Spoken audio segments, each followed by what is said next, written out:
Hey guys, so this last topic in our unit on rational functions is about the graphs of rational functions. So to start off, we're just going to keep it really simple and talk about the parts of the graph, and we're going to identify them from an equation and from the graph itself. All right, let's get started. Okay, so our first vocab word is a reciprocal function. A reciprocal function is basically just a basic rational function. It's when there only is a variable in the denominator, and it's just like a simple version of a rational function. Those are the only ones that we're going to graph. So like I said, it has a variable in the denominator, and then also the graph itself is called a hyperbola. You'll see what that looks like down below. It's two curves, and then there's these two lines called asymptotes that we'll get to in a second.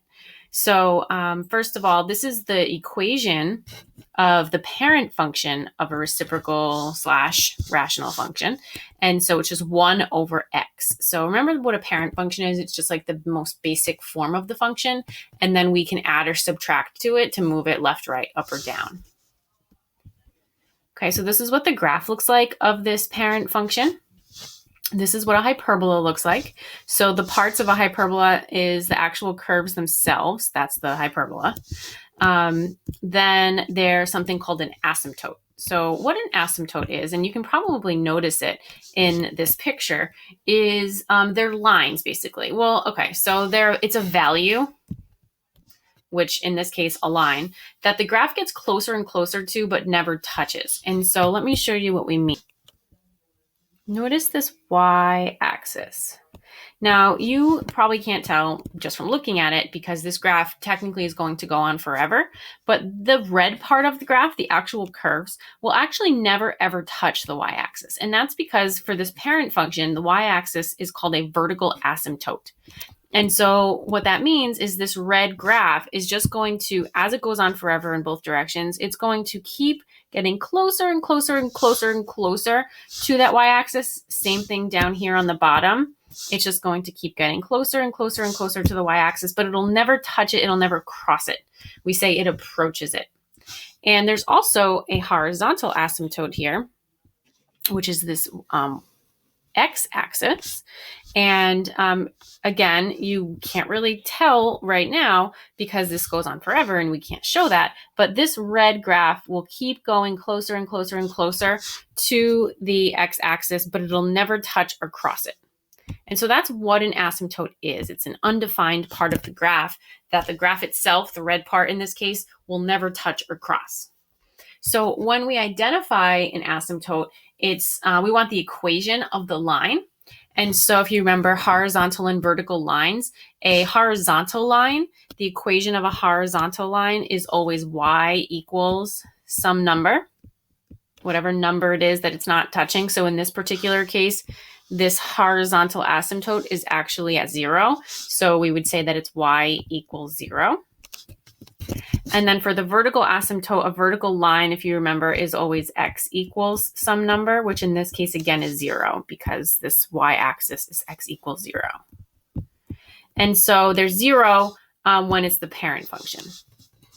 And there are other cases where either one of them will be 0. We'll get into that when we get to the examples. Okay, so let's see here. Here is the standard form of a reciprocal function. Notice now it compared to the parent function, we have added in an h and a k. We've seen these before. These are like transformations. We've done this before, right? So this h and k here, each of these represents the vertical and horizontal asymptote. So first, if there is a k, there may not be one, but if there is a k, that represents the horizontal asymptote. So as you can see here, your equation of your horizontal asymptote is y equals whatever k is. So if it's plus, you keep the plus. If it's minus, you keep the minus. The equation of the vertical asymptote is whatever the h is.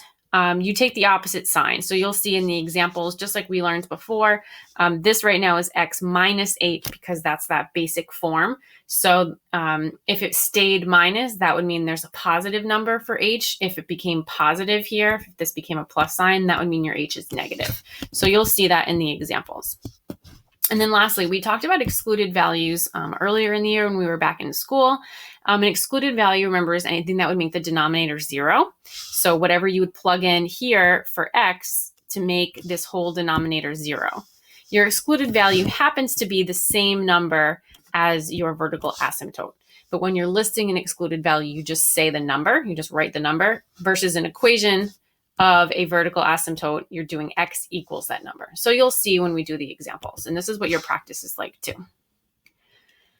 Okay, so here's our first example. It says you're given this equation and we're asked to identify the equation of the horizontal asymptote, vertical asymptote, and excluded value.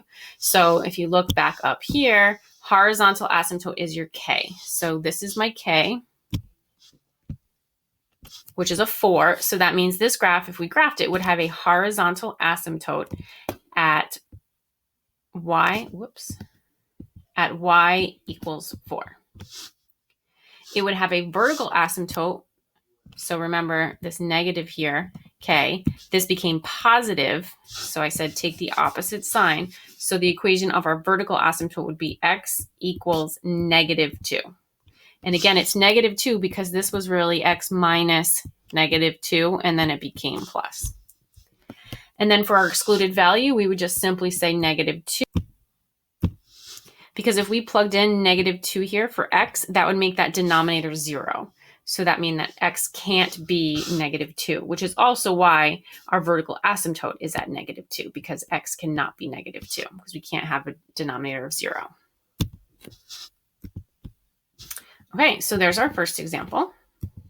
Do a couple more with an equation, and then we'll go to some with the graph. Okay, so for this one, our horizontal asymptote, remember, is our k. So it's going to be y equals -3. Our vertical asymptote is whatever this is, and you want to take the opposite sign of the what's there. So this is going to be x equals +5. And then our excluded value is just +5, because that's what would make this denominator 0.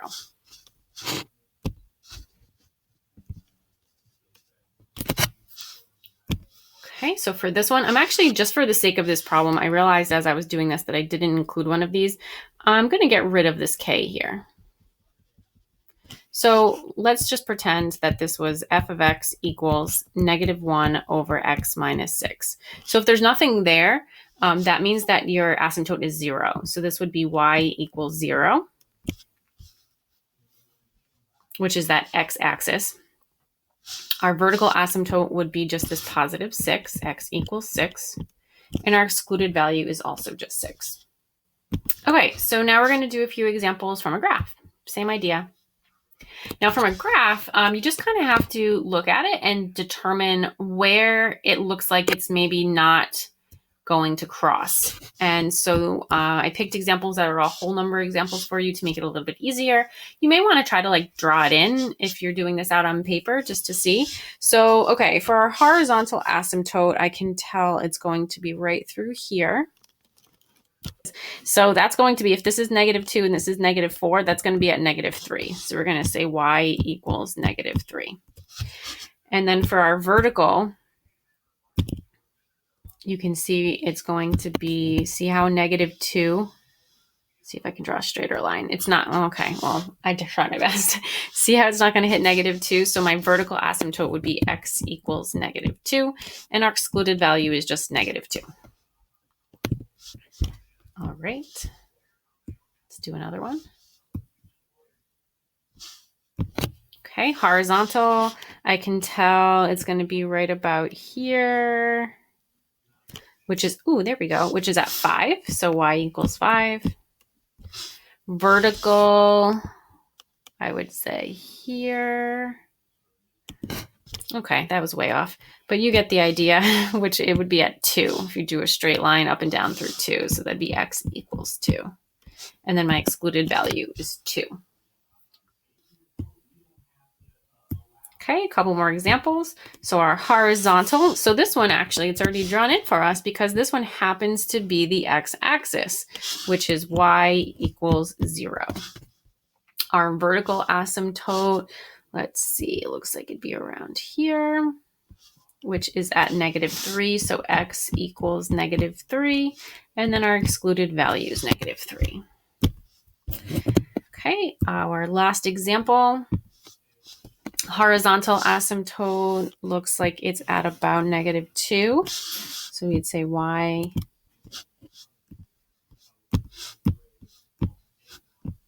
equals -2. And then our vertical asymptote looks like it's going to be the y-axis. Yeah, so that's just going to be x equals 0. And so our excluded value would just be 0. That means that your equation just has a plain x all by itself in the denominator. Okay, so that's all we're going to do for now. The practice that you guys are going to do is just like this. Some of them just ask for vertical asymptotes. Some of them just ask for horizontal. Some of them just ask for excluded value. Remember that when you're given an equation,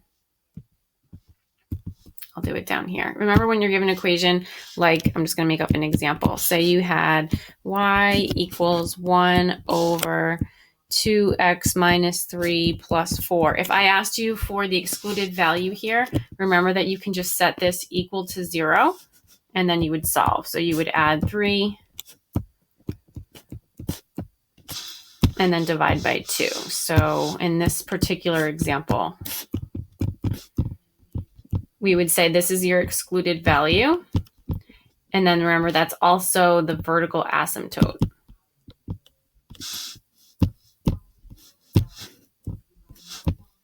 And I'm doing this example because in the practice, depending on how far you get, the last couple look like that. So you have to set it equal to 0 and solve. All right, so that's it so far for graphs. We will probably come back and do a few more complicated ones in a couple days, but that's it for now. So that's a Reynolds wrap.